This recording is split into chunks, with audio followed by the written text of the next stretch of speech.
I want to cover off some of the basic truths of oil paint which you can't get away from.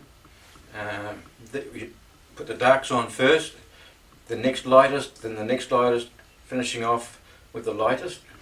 Also that you start with thin paint and you get progressively fatter and fatter and fatter till you're finishing off with impasto, fat, exposed brush strokes.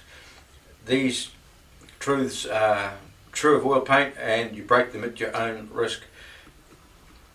If you try and put light colours on and then put dark over the top, you're going to have problems with cracking, because the one colour, the lighter colour, is going to dry much slower than the dark colour on top.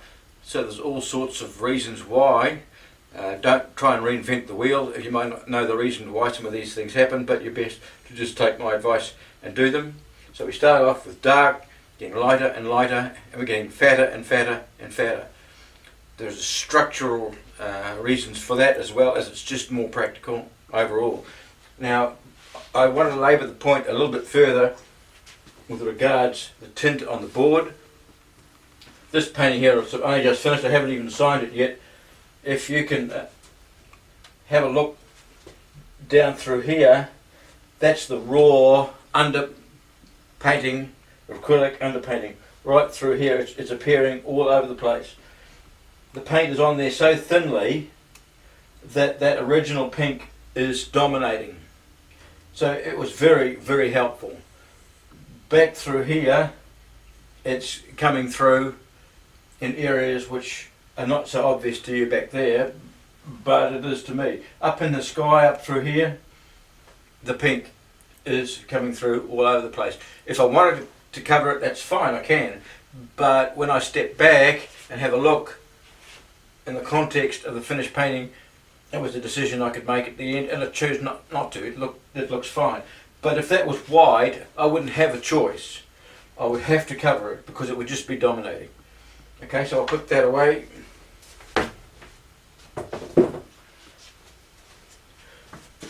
So I want to demonstrate to you starting thin and finishing fat, starting dark, getting lighter and lighter.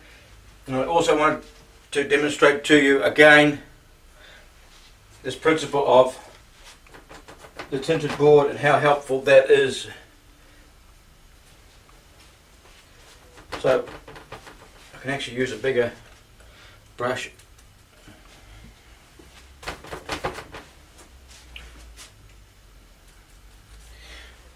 Again, I'm putting it on thinly. What I mean by thinly, it may mean that you're putting some medium on, but not necessarily, because in some instances you might not use any medium at all, but you're brushing it on here so that it's very thinly on your canvas. So if I was to spread that out there now, see how that's on the canvas thinly, but there's no more or less medium in it than this over here. So there's several different ways of doing it. You don't have to actually thin it out with medium, but you certainly can if you want to. You can thin it even more with medium, so you're getting variations on a theme by combining these different things. But by putting it on so that it's not on there thickly, you've got a situation where you can go into it with another colour, and as long as it's slightly thicker than what you've got down here now, it's going to work. If it's not slightly thicker, it just won't work, because it's, well, you'd see when you try and do it yourself, you actually have to have it slightly thicker on there, and you can't afford to go back and touch it. If you go back and touch that, you'll lose control of it and it's gone.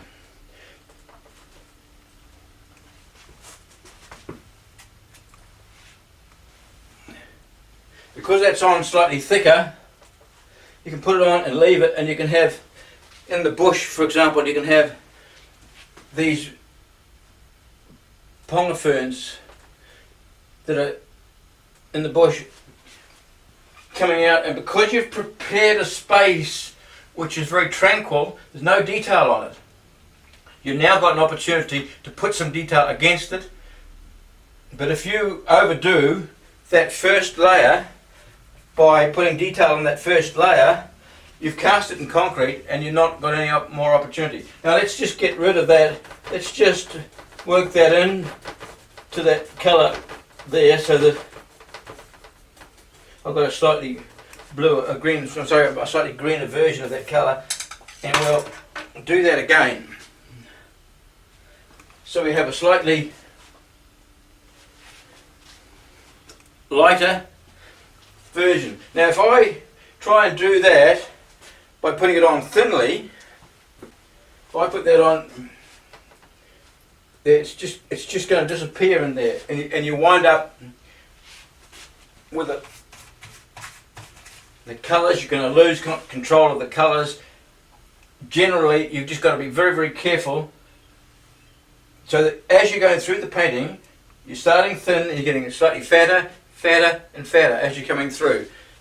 Now I arrived at this colour by starting off with this one. Colour mixing is something which you can only learn from experience. Unfortunately, 80% of your time is going to be colour mixing, and unfortunately your only way to learn is to just do it. You have to stick with your colours, make sure that you know each colour, what happens when you mix them together. There's no more guesswork involved. You can't put your brain in neutral and just hope. Unfortunately, it's just experience. But what I tend to do is I'll start off with the dark colour, and I want to lighten it with a little bit of white, the lighter green, and this burnt sienna. Burnt sienna is very, very important.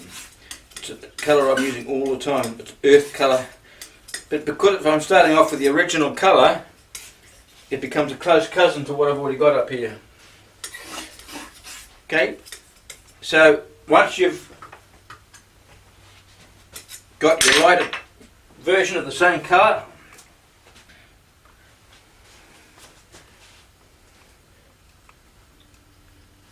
you cannot afford to play with that, especially if it's wet underneath. If you're painting on location, plein air, you just cannot afford to play with that. But this will have to go on slightly thicker. So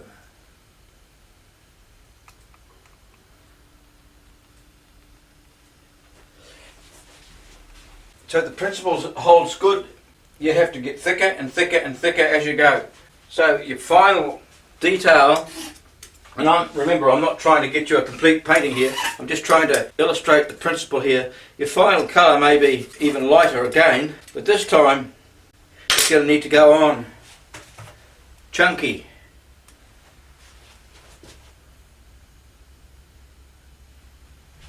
And left. You got a piece of it on the brush there, got to get rid of it. This one can go on as chunky as you like, but leave it. You cannot play with that.